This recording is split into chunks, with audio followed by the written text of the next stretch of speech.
Ihi, Nzadidi, Downajé, Privet, Hey Hey, Bonjour, Hello.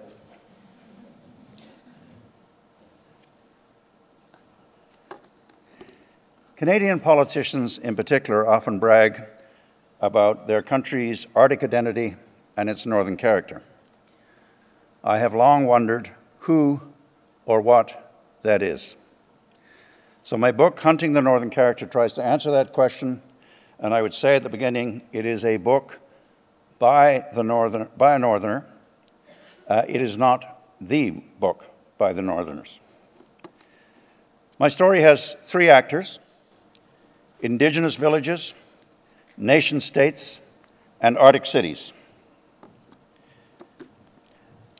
Indigenous people, as you all know and have heard throughout this conference, have shown amazing resilience in surviving an incredibly harsh Arctic environment for thousands of years. And they and their cultures and languages continue. In the early years of colonial history, nation-states drew lines across the Indigenous territories, the territories of the Inuit who live in Canada, the United States, Denmark, and Russia, the Sami who live in Norway, Sweden, Finland, and Russia, the Aleut who live in the United States and Russia, the Athabascans who live in Canada and the United States, the Athabascans of the Dene. Those communities all continue to live and exist and in different ways thrive today. States fostered the construction of military bases, mining camps, trading posts, airports, which became Arctic cities, among the most famous of which are Murmansk, the largest, Anchorage, the second largest, Tromsø, Whitehorse, Yellowknife, and many others. And in time, they lured merchants, miners, and the settlers, who eventually were given permission to create regional governments.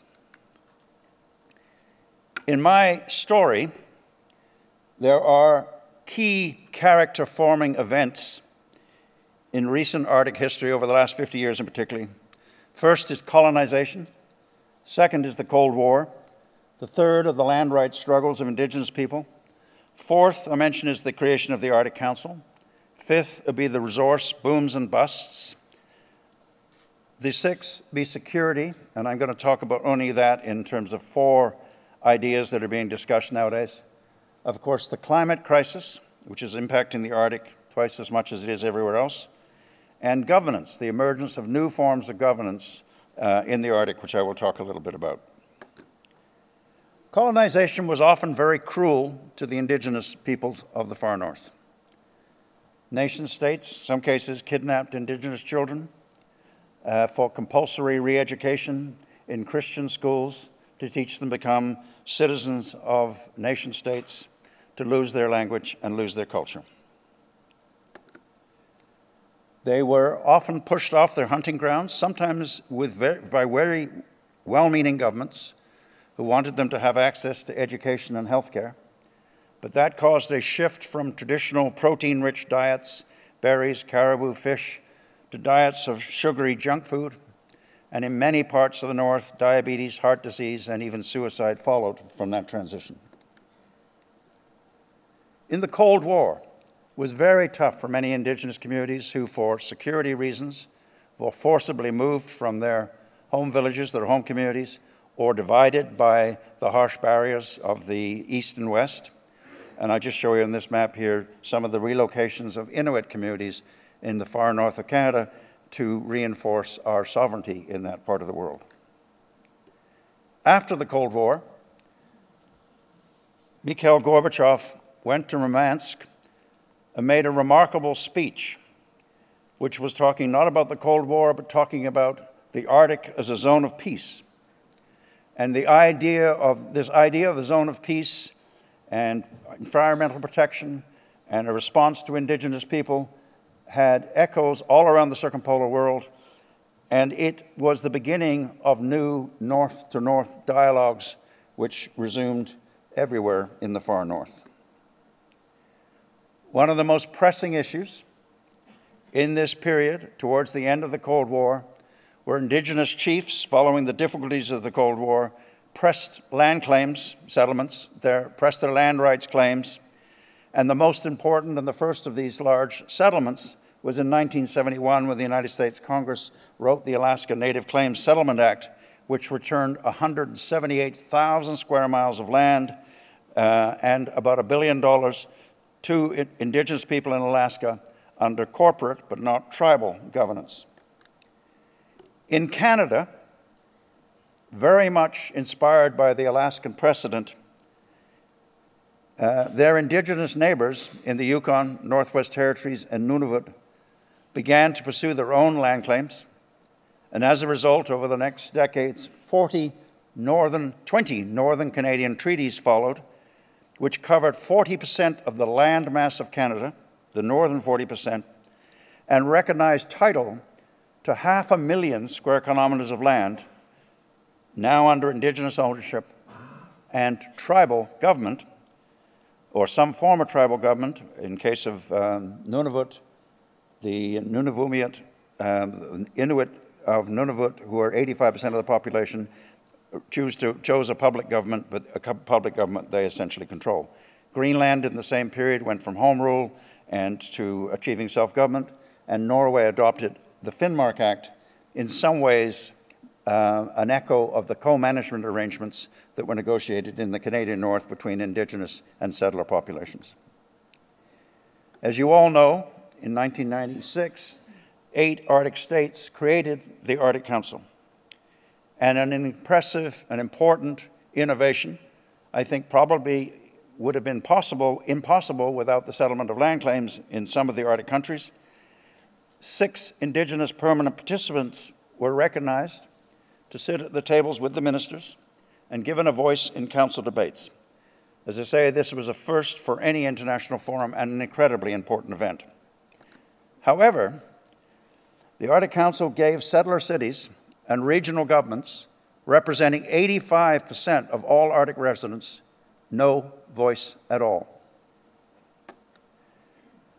Northerners are still, in many places in the Arctic, still fighting nation states and major interests for a fair return from Arctic resources, from the resources on their lands and under their feet.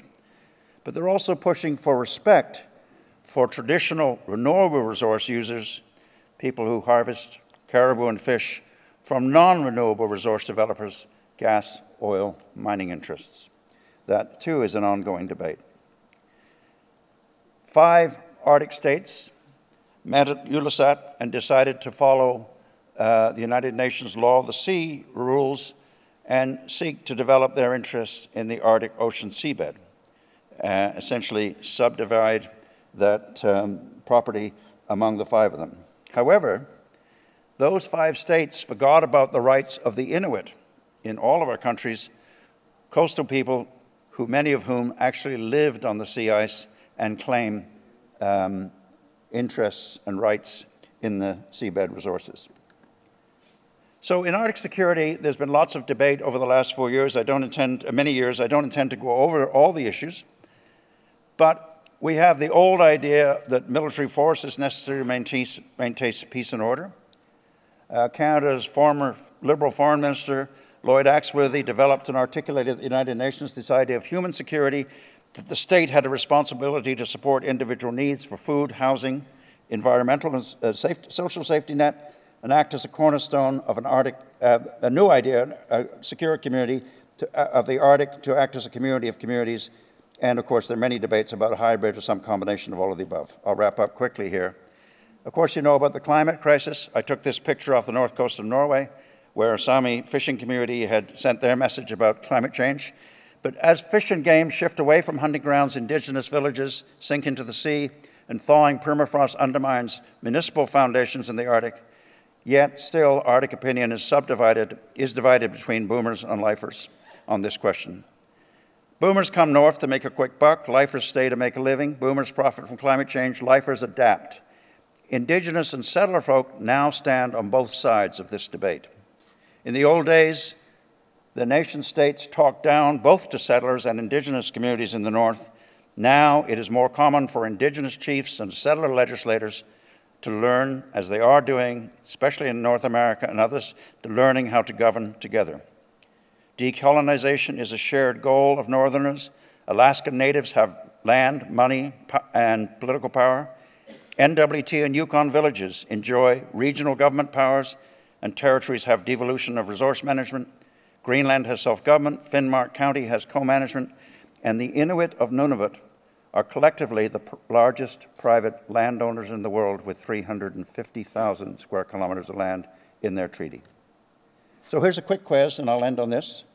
Would you all agree, and I want to hear a voice vote here, is this a friendly indigenous child or what? Would you yes? Yes. Is this a fine young settler? Yes? We have one dissent. Well, in truth, both are both. Both have descendants of indigenous and settlers, and in the 21st century, that is the northern character. So, Ilani Lu, Tsani Cho, merci, thank you.